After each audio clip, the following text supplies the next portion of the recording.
Bonjour à tous, chères familles d'âmes, j'espère que vous allez bien. Une capsule sur nos amis les chiens, sur ces grandes âmes que sont les chiens. Et ça fait longtemps que je voulais en parler et que je n'avais pas trouvé l'angle pour en parler. Et ça y est, donc je voulais vous partager la chose suivante. Les chiens ne sont pas qui vous pensez qu'ils sont. Ils sont bien au-delà. Une partie de vous, si vous avez des compagnons à quatre pattes chez vous, le savez, inconsciemment. Et je vais mettre des mots dessus. Alors, pour vous expliquer qui sont les chiens et quel est leur immense rôle actuellement dans cette ascension de terre-mère, je vais reprendre les mots d'Edgar Cayce. Alors, qui est Edgar Cayce ? Il est reconnu comme avoir été l'un des plus grands médiums de tous les temps. Il y a des écrits qui ont été relatés par sa fille. Il a tellement dit de choses, alors notamment sur l'Atlantide aussi, mais tellement dit de choses que ce serait une mine d'or incroyable. Voilà, il a fait une prophétie, Edgar Cayce. Alors juste pour vous montrer le niveau de médiumnité de cet homme, hein. Dans sa biographie, on dit que quand il était enfant, il n'était pas concentré à l'école et un jour son père s'est énervé, il l'a consigné à la maison en lui disant tiens, je te donne ce livre-là, un énorme bouquin, en disant tu dois l'apprendre. Et donc, comme il n'arrivait pas à se concentrer, il s'est endormi sur ce livre et en fait, le fait de s'être endormi dessus a, par médiumnité, intégré en lui tout le texte du livre. Donc c'est pour vous dire la grandeur de cet homme. Eh bien, Edgar Cayce a fait une prophétie vis-à-vis des chiens qui se réalise. Il a fait plein de prophéties, notamment sur les guerres mondiales, sur la pandémie. Il a fait plusieurs prophéties qui se sont avérées être vraies. Et celle des chiens est vraie aussi. Alors, que disait Edgar Cayce ?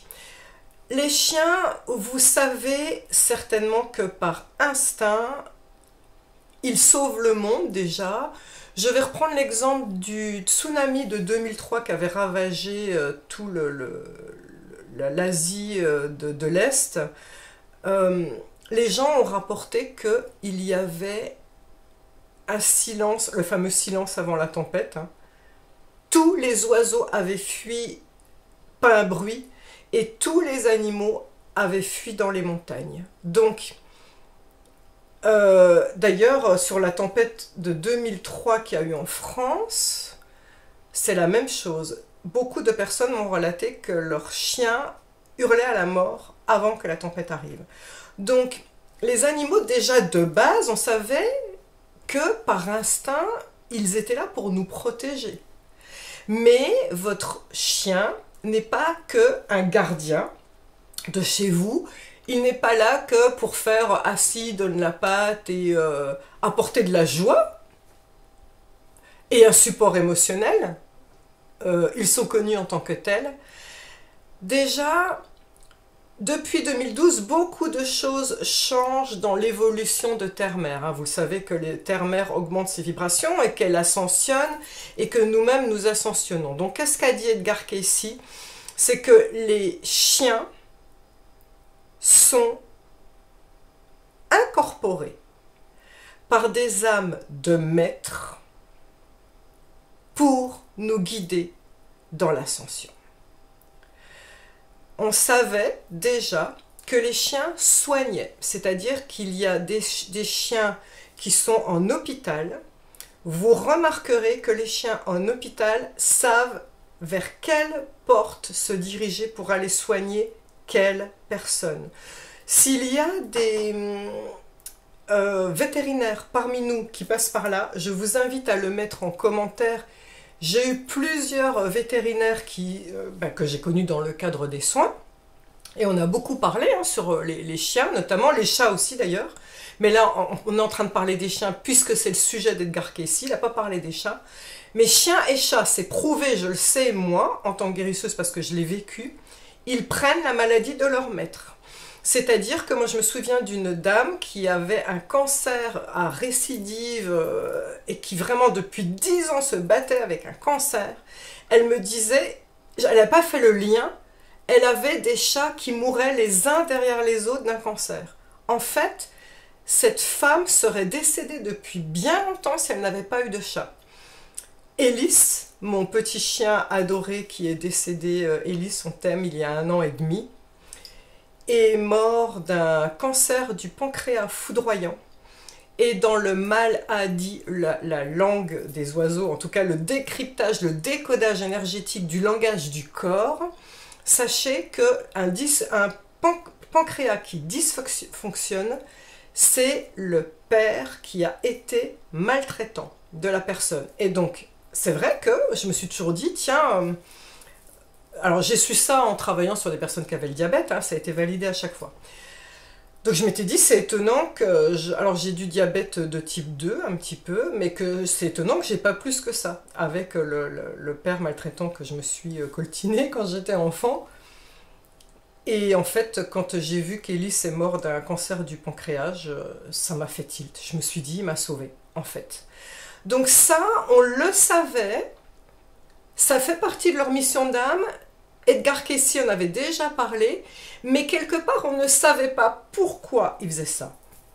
Vous saurez peut-être que, donc, il y a les chiens d'aveugles, mais les chiens sont capables de détecter à l'avance, rien qu'avec les phéromones qu'on dégage, avec l'odeur de la peau, les crises d'hyperglycémie ou d'hypoglycémie des diabétiques.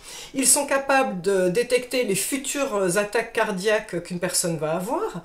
Ils ont des talents, mais incroyables. Ils savent vos émotions et ils vont venir soit vous divertir, vous apporter de la joie, venir amener un doudou pour jouer. Quand vous êtes triste, ou ils vont poser leurs pattes sur la poitrine quand vous êtes triste pour vous dire « je suis là ». Donc ça, certainement, je vous invite à le mettre en commentaire, vous allez mettre des commentaires sur ça parce que vous l'avez remarqué. Maintenant, autre chose, on passe à l'étape d'après. Les chiens qui s'incarnent en ce moment, depuis 2012, sont vraiment de grandes âmes. Avez-vous remarqué qu'ils vous regardent dans les yeux? Je le dis, on le disait déjà avec Ellis et avec Kaya. Avec Antonio, on se disait, ce sont les portes vers Dieu. Les yeux d'un chien sont la porte vers Dieu, littéralement. C'est-à-dire que, bien sûr, il va jouer, il va faire sa vie de chien, mais par moments, l'âme maîtresse qui l'incorpore prend le dessus. Et vous pouvez communiquer avec l'invisible sous toutes ses formes. Avec Dieu, bien évidemment, avec votre moi supérieur, avec des personnes défuntes. Quand je regardais Kaya, quand elle me regarde avec ce regard, j'ai l'impression de voir Ellis qui me parle. D'ailleurs, à un moment, c'était très intéressant parce que Kaya me regarde avec ce regard de porte interdimensionnelle. Et je dis, j'ai l'impression que Ellis est en train de me parler. D'un seul coup, Ellis avait des petites manies, il faisait un espèce de rituel bizarre, il faisait le tour d'une plante, puis après il se posait dans un coin et il fixait quelque chose. Chose que Kaya ne le fait pas. Au moment où je dis j'ai l'impression que je suis connectée à Ellis par le biais des yeux de Kaya, elle fait le rituel, elle fait le tour de la plante et elle va regarder dans le coin exactement comme Ellis l'a fait. Et là c'était la validation. Donc, ils sont des portes vers Dieu, ils sont des portes vers qui vous êtes. C'est-à-dire que leur rôle est d'éveiller les hommes, de leur apprendre l'amour inconditionnel, mais ce sont des guides de votre éveil. Et écoutez bien ces mots, c'est très important. Les chiens, quand vous regardez dans leur regard interdimensionnel, vous renvoient qui vous êtes. Si vous dites « c'est un imbécile », vous êtes un imbécile. Si vous dites « il y a là une grande âme », vous êtes une grande âme. Ils sont le miroir de où vous en êtes. Et plus vous les considérerez avec respect et vous serez à l'écoute de cette grande âme qui se manifeste en eux, plus vous verrez leur petite personnalité et plus vous vous rendrez compte que vous communiquez avec terre-mère. C'est-à-dire vous allez dans la nature et vous allez vous dire « mais j'ai l'impression que cette plante me parle. Je pourrais faire des tisanes et ça me ferait du bien à telle chose. » Les fourmis, vous vous dites « mais je rêve ou quoi? J'ai l'impression que je sens sa surprise quand je la regarde. » Ou l'araignée que vous vous apprêtez à mettre dehors, je sens sa surprise. Ou au contraire, j'arrive à lui communiquer confiance, t'inquiète pas, je te mets sous un verre pour te mettre dehors. Non, non, non, vous ne montez pas des films en disant ça. C'est réel.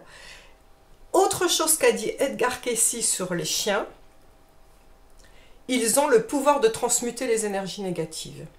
Donc ça veut dire que si d'un seul coup vous voyez votre chien qui se met à beaucoup bâiller, à beaucoup boire, à trembler, ou même pendant son sommeil à faire des il est en train de transmuter les énergies dans votre maison ou autour de vous, des énergies que vous avez pu capter au travail, des énergies toxiques. Il transmute. Un chien qui va dans une pièce change l'énergie de cette pièce, la transmute. Je l'ai vérifié pendant les stages. Si vous passez par là, les stagiaires, mettez-le en commentaire. À chaque fois que Kaya était là, et j'ai une stagiaire aussi qui était venue avec, qui pouvait pas faire autrement, qui pouvait pas garder son chien, qui était venue avec sa chienne, qui était trop mignonne d'ailleurs. La présence d'un chien transforme l'atmosphère de la pièce. Je peux pas vous l'expliquer autrement.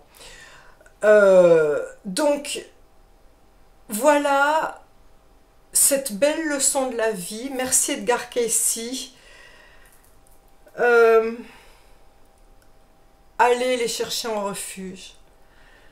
Considérez-les avec respect. Évitez de les acheter parce qu'on entretient un marché de gens parfois pas bienveillants, maltraitants, qui font en arrière-cour. Je vois ça dans... Je suis beaucoup de trucs de sauvetage d'animaux. Il y a des animaux qui sont dans des cages, qui sont reproduits, qui n'ont jamais vu la couleur du sol. C'est terrible. Donc, ils vous attendent. Ils vous attendent pour être votre binôme. Vers un éveil, vers la vie, vers un mieux-être. Pour être votre compagnon de vie. Vous me direz, vous saviez que c'était des compagnons de vie, mais bien plus. Pour être vos maîtres. En sauvant un chien, vous vous sauvez, vous, littéralement. Je suis heureuse d'avoir partagé mon amour pour ces animaux et ce que je savais qui m'a été transmis par Edgar Cayce. Et bien évidemment, si vous suivez ses écrits, vous verrez probablement cette prophétie d'Edgar Cayce qui, de mon point de vue, est vraie. Et encore une fois, je vous invite à le partager en commentaire. Merci à vous. Je vous aime et caresse à nos animaux à quatre pattes que j'aime de tout mon cœur.